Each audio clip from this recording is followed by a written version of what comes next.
This is Blaze. Blaze has severe leash reactivity. The video you saw before that my intro was him during a private session, freaking out. I could barely control him. We're now going to go on a walk. He's a load. I have a gentle leader on me, a head harness, gentle leader. We're going to see how this goes. You know the deal. We are not leaving for leash reactivity. We are not leaving this office until he cannot pull. What shot do you have at fixing your dog's leash reactivity if your dog pulls you down the street? You have no shot.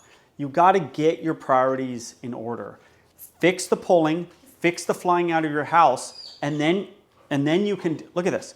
The minute I start to pull him, his whole body goes away.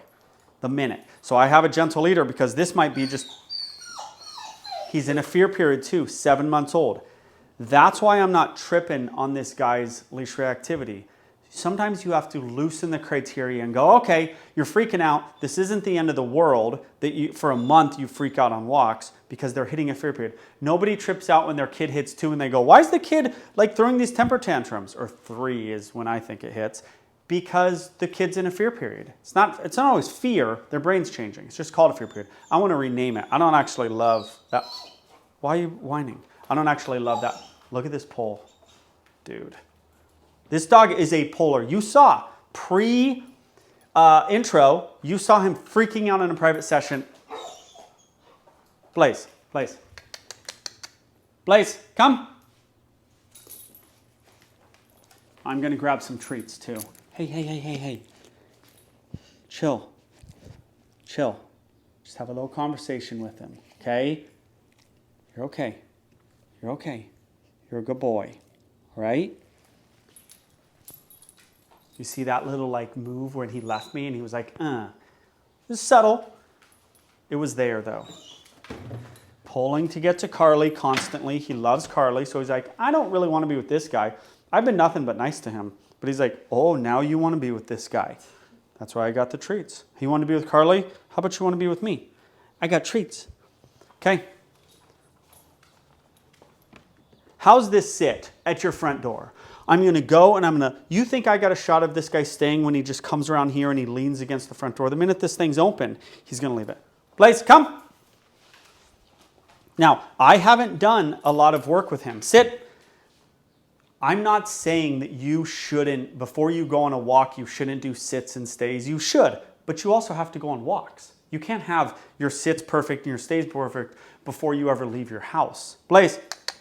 But sit. I mean, and he knows sits and downs and stuff, but he doesn't really know with me. Okay. Oh, treat.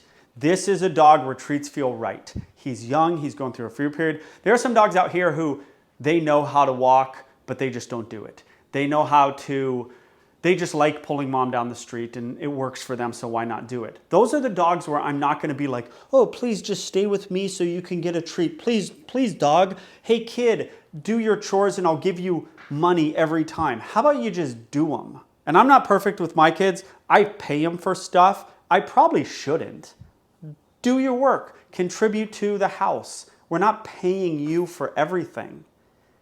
Him, he's a different story. He's young. He doesn't know me that well. So we need to... Why don't I use treats in these videos all the time for you guys? Because most of the dogs I'm doing it with are simply going, yeah, I feel like pulling and lunging and pulling you down the street, and they're adults and they're just like, I feel like doing it. No. This young dog, though, it's a little different story, okay? So hopefully I'm clearing that up for you a little bit. He is a load. I'm telling you, this dog, there's a weight to him that's different. Like, right? Stay. Okay, you want to sit at the edge of the door? Sit, stay. Okay. Oh, I love it. That was perfect, so I'm going to reinforce it. I'm not begging him with treats. Sit. Now we're going to go on a walk. Good boy. The door method was pretty good right there, right, guys? Oh. Okay. Come on out, Carly. Okay, we're going on a walk. You can leave that open. He's on leash. He said, yeah, I want to see Carly. I said, I don't really care. Now look at him. He's a little tamped down after. That was really my first correction. And I'll give him tons of treats, and I have. But you can't just go wherever you want to go. You want to see a good walker? And we're going to reinforce a choice. We're not begging with treats. but we're going to reinforce choices. Yes, that is our great, great boy. That only worked because of those 2 corrections. Did they hurt him? No, they did not hurt him. He left me on a leash, and there was a consequence. We're going to see a dog up here. Hopefully, we're going to see Chester, and we're going to see how this goes. But have I done my work leading up to the dog? Yeah. Oh, that's our good boy. Have I done my work leading up to the dog? I believe I have. Does that mean he's going to be perfect? He's not perfect right now even. He needs to watch me. By the way, guys, most of you have seen this method. This is arguably the method that's my most popular. You let the dog leave you, you stop, you bend down, you give a 2-inch correction, then you shorten the leash up again, wait till the dog's calm, then you proceed with the walk, okay? Here's Chester up here. Here he comes. Here comes Chester.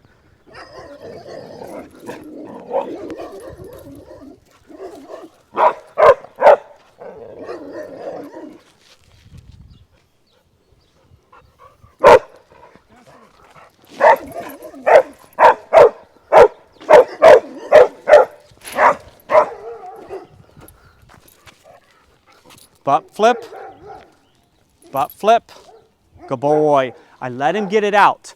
I let him run a little bit. We're over it. I let him get it out. Butt flip, good boy. He can look, he cannot, good boy. He cannot, I let him get it out. I didn't want to sit there and just correct him. He's a young dog doing a free period. He went to the end, but bark, bark, bark. I knew with this Australian Shepherd brain, he wasn't going to get out of it. Okay, I had to get him out of it. So a couple butt flips, good boy. Now you're a calm boy. We have to go. He's in a fear period.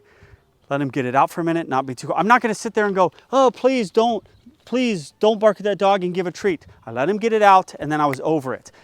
But that was also without hardly any corrections. And I'll do this all day. I'll do so many stops. I don't care. Now he's next to me.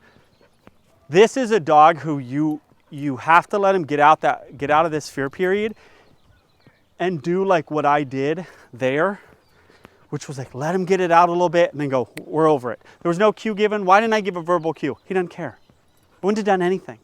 Stop talking to your dog when they're in a fit because they don't hear you. What you do is you talk to them thinking they understand you, and then you forget what you're doing with your body. It's all about what you're doing with your body. Okay. Good boy. The more stops you do, the more the dog has to pay attention to you. And you want to start giving that stop when the dog is, you don't give it when they pull. If they're pulling, it's too late. You give it on, like, there was a check-in right there. He's pretty much in front of me. I think he's probably with me, but maybe not. Just a little, I'm here, buddy. Don't forget I'm here. Don't forget I'm here. Oh, okay. Don't be afraid to flip around. We're going this way. And flip back around. Reset them with going the other way. It'll often bring them back. Blaze. Throwing some treats for a young dog. Back behind you. Oh, now he's leaving me. And we're going the other way. You want to leave, we'll go the other way. Walk into him. Good, let's see if that turn and that walk in had any effect. He's essentially, oh, he's not behind me, but he's with me. So that was a turn and a walk into him. And now we got a dog who's like, oh yeah, I forgot. Sorry, I'm in a fear period. I'm in the middle of a street. I forgot. It's like your kid's going to Disneyland and you tell them you're in the parking lot. They see all the stuff at Disneyland and you're telling them to get behind you. They're being drawn forward. They're not making a choice to go forward. They don't even think about it. They're just being drawn there. They're going to be in front of you. He's being drawn up. That doesn't mean with a dog, we let it happen. You don't go to Disneyland every day. You go on a walk every day. But it's like Disneyland. So you've got to be hardcore about this stuff. I don't care that he's being drawn forward. I just want you to a glimpse into your dog's mind. Okay, we're going back. Bump. He's not watching me, so he gets a correction. Yep, there's Carly. But treats also are important, which I ran out. We'll do this all day, buddy. So we'll do this all day, just like he's like, I want to go see Carly. No, you don't. You can't go see Carly. I want to go see Carly. Yeah, you can't go see Carly. Oh, that was like years of training right there. For whatever reason, he's been on my left the whole time. He said, I want to go to the right. I stopped him right about here. He didn't get over there. That's what you guys got to learn, by the way. You guys have to learn to like anticipate the move. And then I brought him back over here. Left's the only spot. Now, why the left? Actually, it doesn't matter left or right to me. Why one side? Because he has leash reactivity. If your dog doesn't have leash reactivity, I don't care what you do. Let them pull. I mean, you don't want to pull, but let them move and let them do anything. They don't have leash reactivity. If your dog has leash reactivity, like 90% of the dogs that I show you in these videos, if they have that, you cannot let them go wherever the heck they want. Then why wouldn't they freak out on leash? You just let him go over here and pull you towards bushes. Now, this guy's also a strong-willed dog. He has some resource guarding issues. He is like, tries to be like the boss of, Prince is the only one he doesn't try to be the boss of. So there's a hard-headedness to him where he's like, yeah, but I want to do this. And I'm just like, I don't care. It's a fight worth having. This walk and me saying, no, no, no, is a fight worth having. Let's see. I don't know if Chester will bark over here. We'll get by Chester and then we'll be done. He wants to get over here. We're done going over there. Stop. Pay attention to me. This is a walk. This is hardcore. We're not messing around. Go have fun with your friends, but on a walk, there are rules to this walk.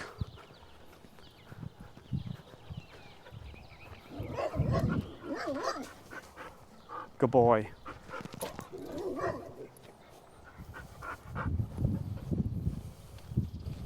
I keep my eyes on him the whole time, right? I gave him a calm, good boy. Don't pet your dog. If I would have pet him at that point, he would have, leave it. He also says, make it uncomfortable for him to, like my leg move right there. He was like coming over here and he kind of walked into my leg. You gotta get closer, Carly. This guy is a load. I'm telling you. We're over it. Sit. Okay. You gotta reset him sometimes. He's like, sit. Okay.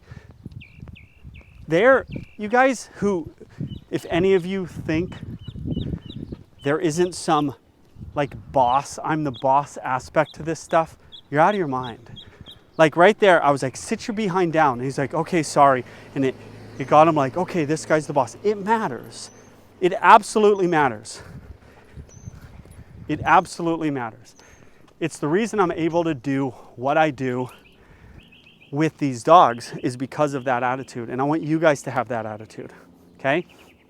That's the video with Blaze. Young dog, leash reactivity. You saw it, then you saw it. You saw me pass Chester again. 80% better on the second pass, okay? Partly because of the method, partly because he desensitized to Chester a little bit, but he's a tough dog. He's like a lot of your dogs, but you can't forget that fear period and being patient. I didn't let him do a bunch of bad stuff, but also like I wasn't that hardcore, right? But you could even be actually be just like me, just like I was in that video at this dog's age. That's it. That's the video. Subscribe to the channel if you got something out of this video.